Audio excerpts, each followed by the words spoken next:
ሰላም እንዴት ናችሁ? በዛሬው ዕለት ለጉንፋን ወይም ደግሞ ከፍተኛ የሆነ ኃይለኛ ለሆነ ጉንፋን ወይም ደግሞ ኮሮና ልትሉ ትችላላችሁ በጣም ከባድ ጉንፋን መፍትሄ ይዤላችሁ ነው የመጣሁት።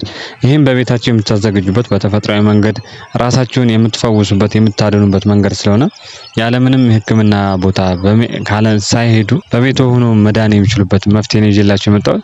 ስለዚህ ከፍተኛ የሆነ ጉንፋን ወይም ደግሞ በጣም ራስ ምታት ያለው እንዲሁም ደግሞ ራሳችን የሚያዳክም አይነት ሲኖርብን በቀላሉ ቤታችን ምንድንበት መንገድ ነው ማሳያችሁ። ጉንፋን መድኃኒት እንደሌለ ይታወቃል። ስለዚህ 6 ነገሮች ያስፈልጋቸዋል። የመጀመሪያው ነጭ ሽንኩርት ነው። ሁለተኛ ደግሞ ሎሚ፣ ሚጥሚጣ፣ የባህር ዛፍ ዘይት፣ ውሃ፣ የፈላ ውሃና ማር አንድ ላይ በማድረግ ይህን እንደ ሻይ ብትወስዱት ወዲያው ጉንፋናችሁን የሚያሽላችሁ ይሆናል ማለት ነው። ስለዚህ መጠቀም ያለባችሁ ነጭ ሽንኩርት ያቅማችሁን 1 ፍሬም ሊሆን ይችላል 2 ፍሬ እሷን በመላጥ ትከታተፉታላችሁ።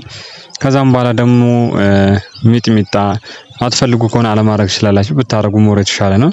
ሚጥሚጣ፣ ዝንጅብል ታረጉበታላችሁ።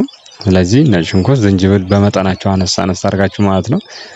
ከዛም በኋላ የባህር ዛፍ ዘይት አንድ ጠብ ነው የምታረጉበት። እሱንም ደግሞ ብዙም ፍላጎት ከሌላችሁ አለመጠቀም ትችላላችሁ። ከዛም በኋላ ሎሚ ታረጋላችሁ። ካደረጋችሁ በኋላ ሎሚ አርጋችሁ ማር ከጨመራችሁ በኋላ የሞቀ ውሃ አርጋችሁ በጥብጣችሁ ትኩስ እንዳለ መጠጣት ትችላላችሁ ማለት ነው። ጨጓራችሁም እንዳይነካችሁ ምግብ ከወሰዳችሁ በኋላ ይህን ነገር ብትጠቀሙ በጣም በላብ አርጓችሁ ጉሮሯችሁን አቃጥሏችሁ ወዲያው ይመጣላችሁ ይሆናል ማለት ነው።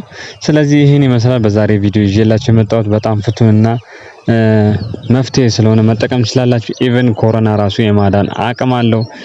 ብዙዎች የተጠቀሙበት ነው። እናንተም ተጠቀሙበት። ቪዲዮን ከወደዳችሁት ላይክ ማድረጋችሁን እንዳረሱ ለሚያስፈልገው ሰው ሼር አድርጉ። በሌላ ቪዲዮ እስከምንገናኝ ድረስ ሰላም ቆዩልኝ።